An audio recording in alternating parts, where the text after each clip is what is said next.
Taste the Daily.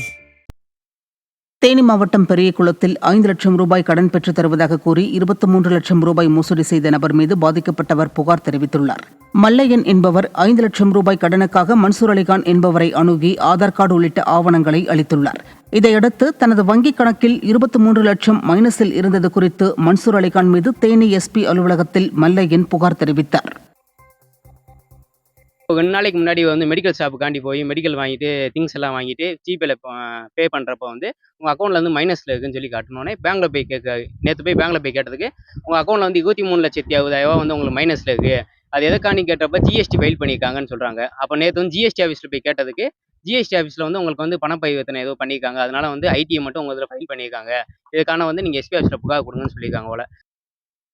Madurai மாவட்டம் திருமங்கலம் ரயில் நிலையம் அருகே மும்பை நாகர்கோவில் எக்ஸ்பிரஸ் ரயில் மோதியதில் இளைஞர் உடல் சிதறி உயிரிழந்தார். கோரிப்பாளையத்தை சேர்ந்த ஜாக்கிர் ஹுசேன் என்ற இளைஞர் ரயில் மோதி உயிரிழந்த நிலையில் இது விபத்தா தற்கொலையா என விசாரணை நடந்து வருகிறது. கடலூர் மாவட்டம் விருத்தாச்சலம் ரயில்வே தண்டவாளத்தின் நடுவே இளைஞர் சடலமாக கிடந்த சம்பவம் பரபரப்பை ஏற்படுத்தியது. விசாரணையில் சடலமாக கிடந்தவர் நாச்சியார்பேட்டையைச் சேர்ந்த அன்பரசன் என்பது தெரியவந்தது. இறந்தவர் தற்கொலை செய்து கொண்டாரா, ரயிலில் அடிபட்டு இறந்தாரா அல்லது யாரேனும் கொலை செய்துவிட்டு சடலத்தை வீசிச் சென்றனரா என்ற கோணத்தில் விசாரணை நடைபெற்று வருகிறது. திண்டுக்கல் மாவட்டம் வத்தலக்குண்டுவில் ஆட்டோ மீது அரசு பேருந்து மோதிய விபத்தில் பெண் பலியான நிலையில் 3 பேர் படுகாயமடைந்தனர். பெத்தானியபுரத்தை சேர்ந்த மலைச்சாமி என்பவர் தனது குடும்பத்துடன் ஆட்டோவில் பாளையங்கோட்டை பிரிவு அருகே வந்தபோது அரசு பேருந்து மோதியது. இதில் பெண் பலியான நிலையில் 3 பேர் படுகாயமடைந்தனர். விடிய அரசின் தகர டப்பா பேருந்துகளால் விபத்துகள் அதிகரிப்பதாக குற்றம் சாட்டப்படுகிறது. தேனி மாவட்டத்தில் உள்ள மேகமலை அருவியில் வெள்ளப்பெருக்கு குறைந்ததால் சுற்றுலா பயணிகள் குளிக்க வனத்துறை அனுமதி அளித்தது. மேற்கு தொடர்ச்சி மலைப்பகுதிகளில் பெய்த மழை காரணமாக மேகமலை அருவியில் குளிக்க 2 நாட்களாக தடை விதிக்கப்பட்டிருந்தது. இந்த நிலையில் நீர்வரத்து சீரானதால் மீண்டும் குளிக்க அனுமதி அளிக்கப்பட்டது. கடலூர் மாவட்டம் விருத்தாச்சலத்தில் நெல் மூட்டைகளை எடுத்துச் செல்லும் பணியில் உள்ளூர் லாரிகள் புறக்கணிக்கப்படுவதை கண்டித்து லாரி உரிமையாளர்கள் சாலை மறியலில் ஈடுபட்டனர். அரசு நெல் கொள்முதல் நிலையங்களில் கொள்முதல் செய்யப்படும் நெல் மூட்டைகளை எடுத்துச் செல்ல தமிழ்நாடு நுகர்பொருள் வாணிபக் கழகம் தனியாருக்கு ஒப்பந்தம் அளித்து உள்ளூர் லாரிகளை புறக்கணிப்பதாக கூறப்படுகிறது. நிர்வாகத்திறனற்ற ஸ்டாலின் அரசின் நுகர்பொருள் வாணிபக் கழகத்தால் தங்கள் வாழ்வாதாரம் பாதிக்கப்படுவதாக லாரி உரிமையாளர்கள் குற்றம் சாட்டுகின்றனர். திருவண்ணாமலை மாவட்டம் வள்ளூர் கிராமத்தில் மின்சாரம் தாக்கி முதியவர் ஒருவர் பரிதாபமாக உயிரிழந்தார்.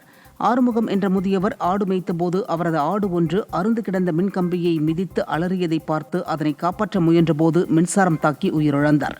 ஸ்டாலின் அரசின் மின்வாரியத்துறையின் அலட்சியத்தால் ஒரு மனித உயிர் மற்றும் ஆட்டின் உயிர் பறிபோனதாக மக்கள் குற்றம் சாட்டுகின்றனர். சென்னை அடுத்த குரோம்பேட்டை அரசு மருத்துவமனையில் கழிவறை சுத்தம் செய்யப்படாமல் உள்ளதால் நோயாளிகள் மற்றும் பொதுமக்களுக்கு நோய் தொற்று பரவும் அபாயம் ஏற்பட்டுள்ளது. மருத்துவமனை நிர்வாகம் முறையாக பராமரிக்காததால் கழிவறை அசுத்தமாகவும் துர்நாற்றத்துடனும் இருப்பதால் மக்கள் பயன்படுத்த முடியாத நிலை ஏற்பட்டுள்ளது. விடிய அரசின் விளம்பர பிரியர் மாசு அரசு மருத்துவமனையின் அவலத்தை கண்டுகொள்வாரா என மக்கள் கேள்வி எழுப்பியுள்ளனர். கடலூர் மாவட்டம் விருதாச்சலத்தில் அரசு கல்லூரி மாணவர்கள் ஒருவரை ஒருவர் தாக்கிக் கொண்டதால் பரபரப்பு ஏற்பட்டது.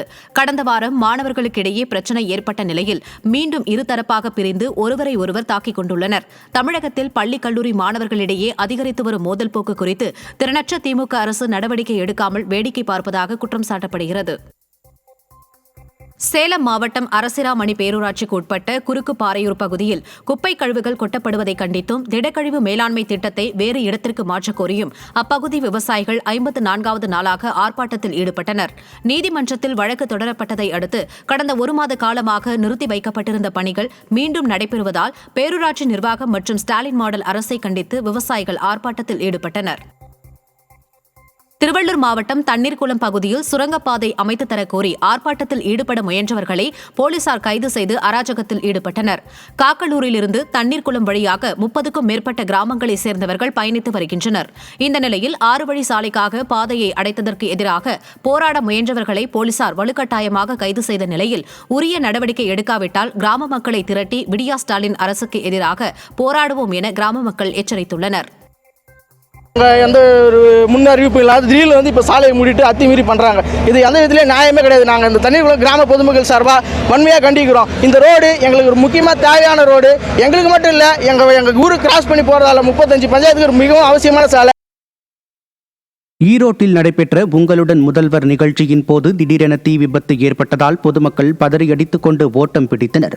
அணைக்கட்டு சாலையில் முகாம் தொடங்கிய சில மணி நேரத்திலேயே மின்கசிவு காரணமாக அங்கிருந்த ஏசி தீப்பற்றி எரிந்ததால் பொதுமக்கள் அச்சமடைந்து வேகமாக வெளியேறினர். மின் வாரியத்துறையின் சீரற்ற மின் விநியோகத்தால் மின்சாதனங்கள் சேதமடைந்து தீப்பற்றி எரிவது அதிகரித்து விட்டதாக மக்கள் குற்றம் சாட்டினர். ராமநாதபுரம் மாவட்டம் காக்கூரில் பள்ளி மாணவிகள் மீது டிராக்டரை மோதிய ஓட்டுநர் மீது நடவடிக்கை கோரி மாணவர்கள் சாலை மறியலில் ஈடுபட்டனர். அரசு பள்ளி மாணவிகள் 2 பேர் வீடு திரும்பிய போது அதிவேகமாக வந்த டிராக்டர் மோதி இருவரும் பலத்த காயமடைந்தனர். ஓட்டுநர் மீது நடவடிக்கை கோரியும் இங்குள்ள டாஸ்மாகை அகற்ற கோரியும் சக மாணவர்கள் சாலை மறியலில் ஈடுபட்டனர். கட்டுப்பாடற்ற வேகத்தில் வரும் வாகனங்களை கண்காணிக்க போக்குவரத்து காவலர்களை பணியில் நியமிக்க வேண்டும் என கோரிக்கை எழுந்துள்ளது. செங்கல்பட்டு மாவட்டம் குன்னத்தூரில் சாலை வசதி ஏற்படுத்தி தராததால் மக்கள் மறியல் போராட்டத்தில் ஈடுபட்டனர். குண்டும் குழியுமாக உள்ள சாலையை சீரமைக்க கோரியும் மின்விளக்கு, பேருந்து சேவை உள்ளிட்ட அடிப்படை வசதிகள் கோரியும் பலமுறை மனு அளித்தும் நடவடிக்கை எடுக்கவில்லை என கூறப்படுகிறது. மாவட்ட நிர்வாகம் அடிப்படை வசதிகளை கூட செய்து தராமல் வஞ்சிப்பதாக மக்கள் குற்றம் சாட்டுகின்றனர். நெல்லை அருகே அடிப்படை வசதி செய்து தராமல் பள்ளி கல்வித்துறை விளையாட்டு போட்டிகளை நடத்தியதாக குற்றச்சாட்டு எழுந்துள்ளது. மூளைக்காரப்பட்டியில் நடைபெற்ற குறுவட்ட விளையாட்டு போட்டியில் மாணவர்கள் அமர பந்தல், குடிநீர் உள்ளிட்ட அடிப்படை வசதிகள் நிறைவேற்றவில்லை என புகார் கூறப்பட்டது. மேலும் மயங்கி விழுந்த மாணவர்களுக்கு முதலுதவி கூட அளிக்காமல் ஆசிரியர்கள் மற்றும் பள்ளி கல்வித்துறை அதிகாரிகள் அலட்சியமாக நடந்து கொண்டதாக பெற்றோர்கள் குற்றம் சாட்டினர். கறிக்கோழி பண்ணைகளுக்கு கட்டணம் இன்றி மின்சாரம் வழங்க கோரி விவசாயிகள் பாதுகாப்பு சங்கத்தினர் சென்னை எழும்பூரில் ஆர்ப்பாட்டத்தில் ஈடுபட்டனர். கறிக்கோழி வளர்ப்பில் ஈடுபடும் விவசாயிகளுக்கு கிலோவுக்கு அடிப்படை கூலியாக 15 ரூபாய் நிர்ணயம் உள்ளிட்ட கோரிக்கைகளை வலியுறுத்தி அவர்கள் முழக்கமிட்டனர். விவசாய வருவாயை பெருக்கும் உப தொழில்களுக்கு தேவையான வசதிகளை வேளாண்மை துறை செய்து தந்தால் கிராமங்களில் மக்களின் பொருளாதாரம் உயரும் என விவசாயிகள் தெரிவித்தனர். கடலூர் மாவட்டம் புவனகிரி அருகே காவலர் குடியிருப்பு பகுதியில் 6 மாதங்களாக கழிவுநீர் தேங்கி நிற்பதாக குற்றம் சாட்டப்பட்டுள்ளது. குளம் போல் தேங்கி உள்ள கழிவுநீரால் துர்நாற்றம் வீசுவதாகவும் நோய் தொற்று ஏற்படும் ஆபத்து உள்ளதாகவும் குடியிருப்பு வாசிகள் கவலை தெரிவித்தனர். தூய்மை பணிகளை விரைந்து மேற்கொள்ளுமாறு பலமுறை மனு அளித்தும் அரசு அதிகாரிகள் அலட்சியம் காட்டி வருவதாக காவல்துறை குடும்பத்தினர் வேதனை தெரிவித்தனர். சேலத்தில் மதுபோதையில் கல்லூரி பேருந்தை தாறுமாறாக ஓட்டிய ஓட்டுநர் பிடிபட்டார். கல்லூரி மாணவ மாணவிகளை ஏற்றிக்கொண்டு தங்கராஜ் என்பவர் கல்லூரி பேருந்தை ஓட்டிச் சென்றார். சேலம் மாவட்ட ஆட்சியர் அலுவலகத்தை கடந்த நேரத்தில் பேருந்து தாறுமாறாக ஓடியதால் மாணவ மாணவிகள் கூச்சலிட்டதைக் கண்டு அங்கிருந்த மக்கள் பேருந்தை மறித்து நிறுத்தினர். அப்போது ஓட்டுநர் மதுபோதையில் பேருந்தை இயக்கியது தெரிய வந்ததை அடுத்து அவர் சிக்கினார். போக்குவரத்து காவலர்கள் கல்லூரி பேருந்துகளின் இயக்கத்தை முறையாக கண்காணிக்க வேண்டும் என பொதுமக்கள் வலியுறுத்தினர். நாமக்கல் மாவட்டம் திருச்செங்கோட்டில் ஆக்கிரமிப்பு வீட்டை அகற்றியதை கண்டித்து பாதிக்கப்பட்ட மக்கள் சாலை மறியலில் ஈடுபட்டனர். தெப்பக்குளம் பகுதியில் சம்பூர்ணம் என்பவரின் குடும்பத்தினருக்கு சொந்தமான 3 கடைகள் மற்றும் ஒரு வீட்டை ஆக்கிரமிப்பு என கூறி நகராட்சி நிர்வாகம் JCB உதவியுடன் இடித்து அகற்றியது. முறையான அறிவிப்பு கொடுக்காமல் வீடுகளை இடிப்பதாக கூறி பாதிக்கப்பட்ட குடும்பத்தினர் சாலை மறியலில் ஈடுபட்டனர். கோவை சிங்காநல்லூர் CMC காலனியில் 18 லட்சம் ரூபாய் திட்ட மதிப்பீட்டில் அமைக்கப்பட்ட நவீன சுத்திகரிக்கப்பட்ட தானியங்கி குடிநீர் இயந்திரத்தை அதிமுக சட்டமன்ற உறுப்பினர் KR ஜெயராமன் திறந்து வைத்தார். இந்நிகழ்ச்சியில் முன்னாள் சட்டமன்ற உறுப்பினர்கள் சின்னசாமி, மகேஸ்வரி உள்ளிட்ட கழக நிர்வாகிகளும் பொதுமக்களும் கலந்து கொண்டனர். தென்காசி மாவட்டம் கடையநல்லூர் அடுத்த புளியங்குடியில் கரடி கடித்து 3 பேர் காயமடைந்த நிலையில் உரிய நடவடிக்கை கோரி பொதுமக்கள் சாலை மறியலில் ஈடுபட்டனர். மேற்கு தொடர்ச்சி மலைப்பகுதியில் விவசாய பணிக்கு சென்றபோது கரடி கடித்ததில் 3 பேர் காயமடைந்து மருத்துவமனையில் அனுமதிக்கப்பட்டனர். விளை நிலங்களுக்குள் வனவிலங்குகள் நுழையாதவாறு விடிய அரசின் வனத்துறை நடவடிக்கை எடுப்பதில்லை என குற்றம் சாட்டிய மக்கள் சாலை மறியலில் ஈடுபட்டனர். கடலூர் மாவட்டம் விருத்தாச்சலம் பேருந்து நிலையத்தில் அரசு பேருந்து ஓட்டுநர் மாரடைப்பால் உயிரிழந்த சம்பவம் அதிர்ச்சியை ஏற்படுத்தியுள்ளது. வீரபாண்டியன் தெருவை சேர்ந்த ராமு என்பவர் கழுதூர் செல்லக்கூடிய அரசு பேருந்தை இயக்கிய போது மயங்கி விழுந்துள்ளார். இதனை கண்ட பயணிகள் அவருக்கு முதலுதவி அளித்தும் மாரடைப்பால் உயிரிழந்தார். திறனற்ற ஸ்டாலின் அரசு போக்குவரத்து துறையில் காலி பணியிடங்களை நிரப்பாததால் ஊழியர்கள் கூடுதல் பணி சுமைக்கு ஆளாவதாக குற்றம் சாட்டப்படுகிறது. ஈரோடு மாவட்டம் பவானி சட்டமன்ற தொகுதிக்குட்பட்ட பகுதியில் பல்வேறு வளர்ச்சிப் பணிகளை அதிமுக முன்னாள் அமைச்சர் தொடங்கி வைத்தார்.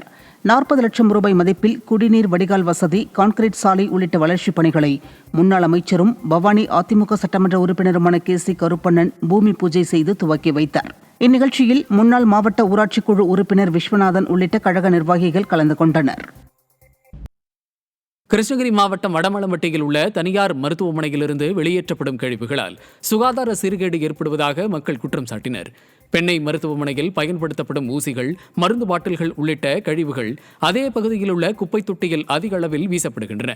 இதனால் துர்நாற்றம் வீசி வருவதாக புகார் தெரிவித்த மக்கள் தனியார் மருத்துவமனையால் ஏற்படும் சுகாதார சீர்கேட்டிற்கு மாவட்ட நிர்வாகம் விரைந்து முற்றுப்புள்ளி வைக்க வேண்டும் என மக்கள் கோரிக்கை விடுத்தனர்.